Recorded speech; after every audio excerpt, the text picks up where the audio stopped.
Hello viewers, नमस्कार। Let's crack UPSC CSC के news channel पर आप सभी का स्वागत है। सो फ्रेंड्स, एक बहुत बड़ी क्राइसिस मिडिल ईस्ट में बनते हुए दिख रही है because Israel has now finally decided to launch a massive attack on Tehran which is Iran's capital. बहुत समय से ये मिडिल ईस्ट में टेंशन चल रहा था and I think so Israel was waiting for prime minister Modi because prime minister Modi से मुलाकात करके लगता है नेतन्याहू में ज्यादा ही एनर्जी आ गया था and that's why this has happened, right. और इजराइल ने अचानक surprisingly the time Modi has left Israel, Israel has launch now attack on Iran. Indian express की खबर ये है कि इजराइल ने जो अटैक किया है ईरान के ऊपर, इसमें इजराइल अकेले नहीं है, रैदर ये जॉइंट अटैक है यूएस के एयरफोर्स के द्वारा।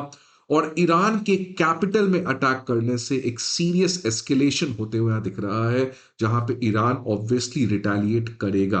ये वीडियो भी काफी तेज रेट से आप देख सकते हैं, अभी न्यूज में चल रहा है, जहां पर ये क्लियरली दिख रहा है कि ह्यूज स्मोक जो है वो तेहरान की कैपिटल से आते हुए दिख रहा है। ये बीबीसी का सोर्स मैंने यहाँ पे लेने का काम किया है। और इनफैक्ट अगर आप देखेंगे ईरानियन न्यूज एजेंसी, तो ईरानियन न्यूज एजेंसी ने खुद इस बात को कंफर्म किया है IRN न्यूज चैनल ने कि ये अटैक तेहरान पे हो चुका है। और ये प्रोबेबली इजराइल का एक प्री एम्प्टिव अटैक है। ये आप देख सकते हैं कुछ सेम जो पहली बार हुआ था प्री एम्प्टिव अटैक, जहां पर ईरान के न्यूक्लियर साइट्स पर अटैक किया गया था, सेम इजराइल ने एक तरीके से प्री एम्प्टिव अटैक यूएस के एयरफोर्स के साथ मिलकर ईरान पे किया है। इसके बाद क्या है, इजराइल में लगातार साइरन बज गया, ईरान में इमरजेंसी डिक्लेयर कर दिया गया है और दोनों ने अपने एयर स्पेस को अब यहां पर बंद करने का काम किया है। द मिंट में ये खबर आ रही है कुछ देर पहले की कि आयतुल्ला अली खमीनी की जो तेहरान की ऑफिस है उसके ऊपर जॉइंट टारगेट किया गया है इजराइल और यूएस में। लेकिन ईरान का कंफर्मेशन आया है कि आयतुल्ला को कुछ भी नहीं हुआ है बिकॉज आयतुल्ला जो है वो तेहरान में है ही नहीं, उनको एक सिक्योर लोकेशन पे भेज दिया गया है।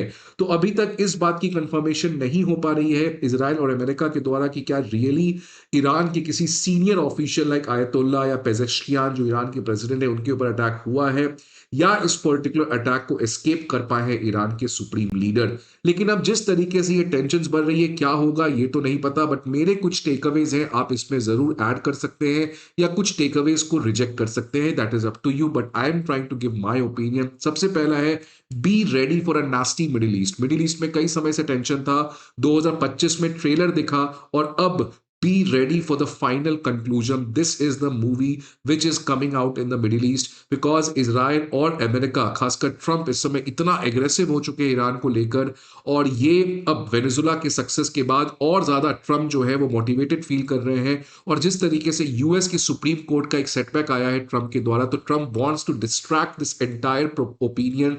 और इसराइल में आपको पता है अगले साल इलेक्शन आने वाला है, तो दोनों पॉलिटिकल कंपल्शन भी अगर आप देखें तो they want a war, they want to have some kind of your geopolitical uncertainty। US में भी मिड टर्म इलेक्शंस होने वाले हैं, तो ये आप रेडी रहे कि मिडिल ईस्ट में पिछले बार की तरह कोई प्री एम्प्टिव अटैक नहीं होने वाला है।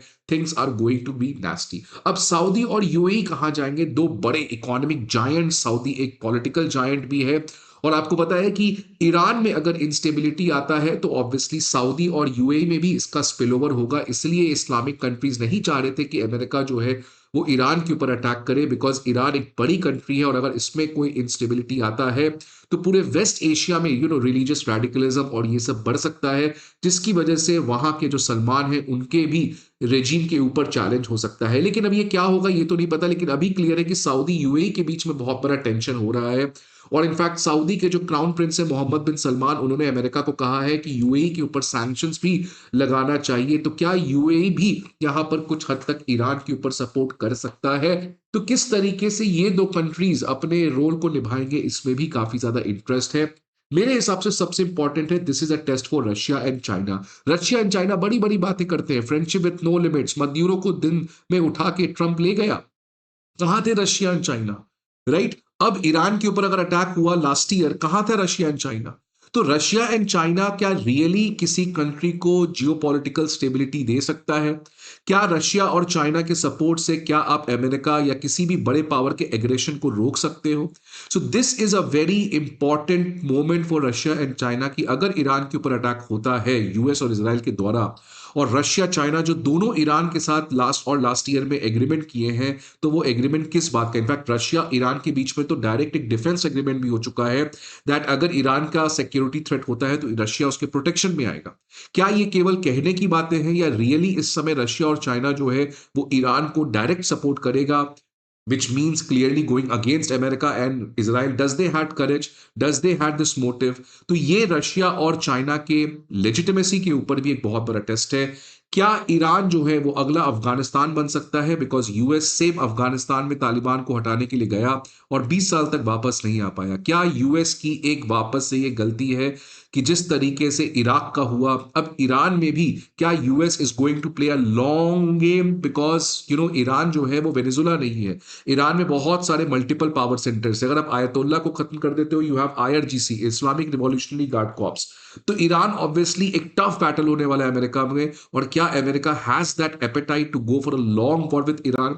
Has India lost Iran? Because जिस तरीके से अब इजराइल से आपने मिला और इजराइल उसके बाद ईरान के ऊपर अटैक कर दिया, तो क्या इंडिया और ईरान का रिलेशन जो ऑलरेडी बहुत ज्यादा कमजोर हो चुका था, अब क्या इसको फाइनली खत्म मान लिया जाए?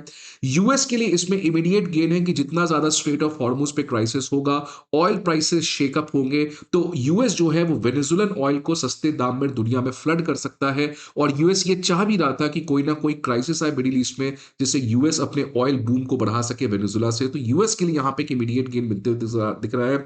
लेकिन एक बात तो क्लियर है, कुछ हो या ना हो, एक जियो पॉलिटिकल अनसर्टेनिटी जो है वो हो रहा है। और जब तक ट्रंप रहेंगे इस तरीके की चीजें चलती रहेंगी, पहले टैरिफ वॉर और अब मिडिल ईस्ट में ये वॉर जो है। बिकॉज सी देखिए, इजराइल ईरान पे अटैक करे, ईरान से हमारा कोई बहुत बड़ा कनेक्शन नहीं है। But the harsh reality is that India wants peace as of now. India wants to grow, और India wants to grow at 8%, 9%, 10%। And for that India needs a peaceful world. Don't forget, जब China grow कर रहा था तो world काफी शांत था। लेकिन अब जब इंडिया विकसित भारत के सपने में की तरफ बढ़ रहा है, आप देख सकते हैं क्लाइमेट चेंज है, डी ग्लोबलाइजेशन है, ट्रंप का टैरिफ वॉर है, रशिया यूक्रेन वॉर है, अब इसराइल ईरान का डायरेक्ट वॉर हो गया है। So this geopolitical uncertainty Indian economy does not want at this moment. आपके क्या टेकअवेज है, आप जरूर ऐड करिएगा। आई होप आपको ये वीडियो अच्छा लगे। Let's see what happens. Will again come back with a new video. Thank you for watching this. See you again some of the video. Till then, good bye and take care.